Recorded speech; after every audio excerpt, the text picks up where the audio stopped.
Novo Testamento, 2 Coríntios, do fundo do coração. Não é fácil falar com a alma, com o coração. Desde cedo, somos educados a guardar os nossos sentimentos e emoções. Por exemplo, raramente admitimos as nossas limitações e fracassos, principalmente de forma pública, pois corremos o risco de sermos mal interpretados ou considerados até mesmo como fracos ou até incrédulos. Somos seres excessivamente racionais e, comumente, desprezamos o nosso lado emocional. Hoje se fala muito de inteligência emocional, considerando que a pessoa não é apenas um ser racional, e isso pode transformar profundamente a nossa visão de vida. Neste aspecto, a igreja da atualidade não difere muito da igreja de Corinto, que exigia discursos bem elaborados por um pregador que demonstrasse sabedoria e cultura. É o que você vai ver no capítulo 1, versículo 12, capítulo 3, versículo 18 a 23, e em 1 Coríntios, capítulo 1, versículo 17, até o capítulo 2, verso 16. O apóstolo Paulo dispunha desta qualificação, mas ao escrever 2 Coríntios opta por uma linguagem íntima que nasce da sinceridade de seus sentimentos e pretende identificar-se com os problemas emocionais de seus leitores, falando de coração para coração. O apóstolo envia uma mensagem de conforto e encorajamento, uma necessidade comum aos cristãos de todas as épocas. A epístola. Em sua primeira epístola, Paulo abordou alguns problemas da comunidade de Corinto, como divisões, mau testemunho, problemas conjugais, idolatria e etc. Acontece que novas informações chegaram ao conhecimento do apóstolo, indicando que falsos pregadores questionavam na comunidade a sua autoridade apostólica. Para isso, utilizavam as armas da calúnia e da difamação. Certamente esses pregadores se aproveitavam da ausência do apóstolo Paulo e da situação de fragilidade e perseguição dos coríntios. O apóstolo Paulo precisava se defender de suspeitas e calúnias referentes à sua pessoa. À semelhança de outras epístolas, 2 Coríntios possui características próprias. Porém, como diz Karl Scheckler, carta alguma é tão pessoal e tão apaixonada como esta. Nenhuma epístola permite vislumbrar a grandeza humana e espiritual do apóstolo Paulo. Ela guinda o seu autor à altura dos maiores homens, dos maiores teólogos e dos maiores santos da igreja em todos os tempos. Podemos dizer, portanto, que aqui o apóstolo Paulo abre a sua alma e fala do fundo do coração. Vários problemas textuais dificultam a compreensão da mensagem de 2 Coríntios. A unidade do texto é questionada, uma vez que 2 Coríntios compõe-se de mais de uma carta de Paulo, sem uma sequência cronológica. Acontece que, após a remessa da primeira carta, o apóstolo passou por adversidades. Nesse tempo, enviou mensagens diferentes, ora defendendo-se de acusações, outras vezes solicitando doações para irmãos necessitados, ou compartilhando experiências, ou encorajando os cristãos. Porém, a redação do texto, na forma presente, revela o desejo pessoal e sincero do coração do apóstolo Paulo em fortalecer a fé dos cristãos. Lições principais. O estudo de 2 Coríntios traz preciosas e interessantes lições aos cristãos de todas as épocas, e dentre elas destacamos: primeiro, a humanidade do servo de Deus.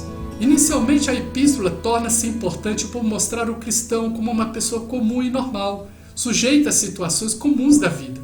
Paulo reivindica a sua autoridade apostólica a partir de uma experiência profunda com Deus.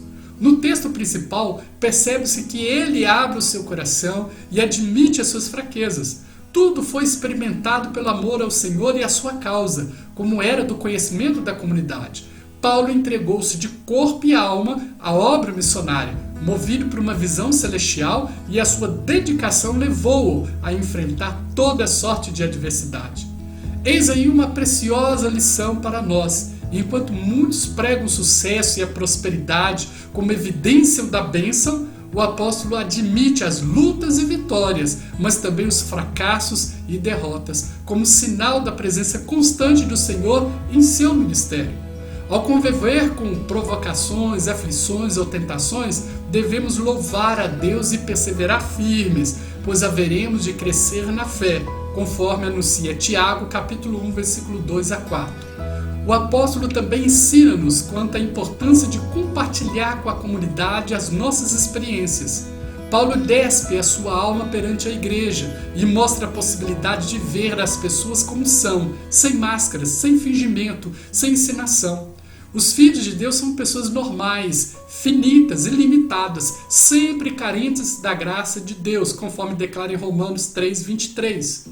Ao ouvir a experiência de um irmão, a igreja madura jamais cederá à tentação de comentar ou divulgar o assunto com os outros, gerando fofocas e desconfiança das pessoas, mas aprenderá a interceder e a crescer na fé.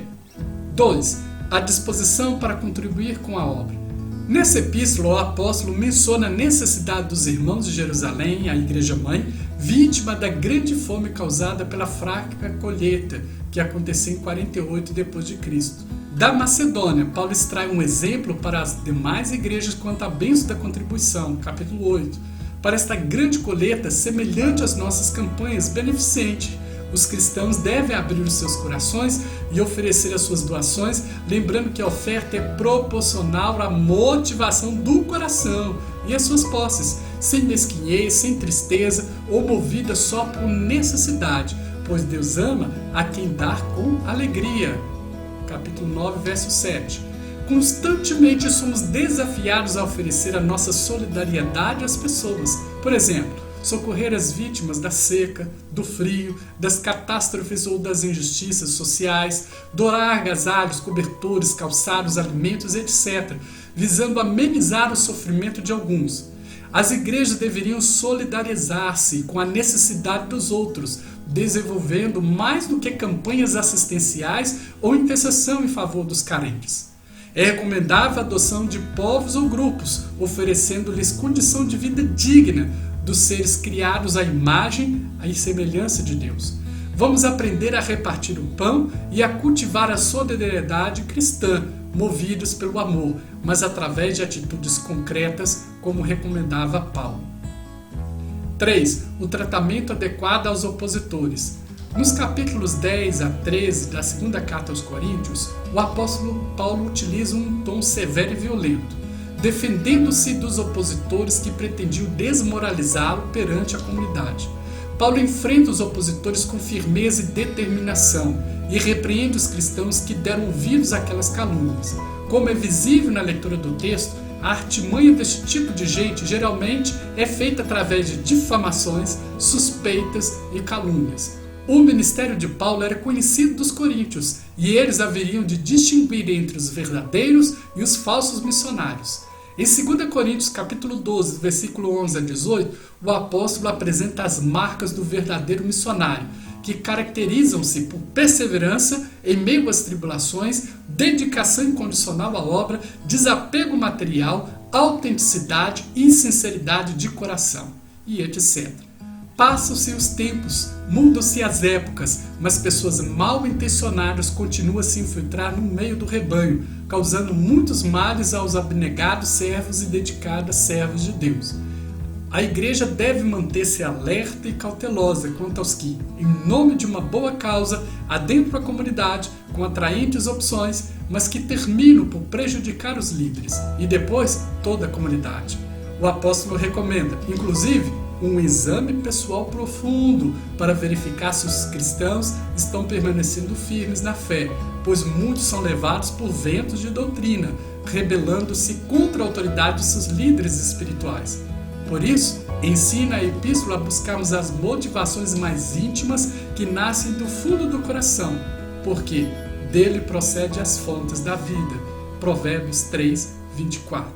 Esse estudo é de autoria do reverendo Wilson Emerick de Souza, de Lavras, Minas Gerais. Um forte abraço e até o nosso próximo encontro. Aqui é o professor Guilherme Alves e até lá. Inscreva-se em nosso canal.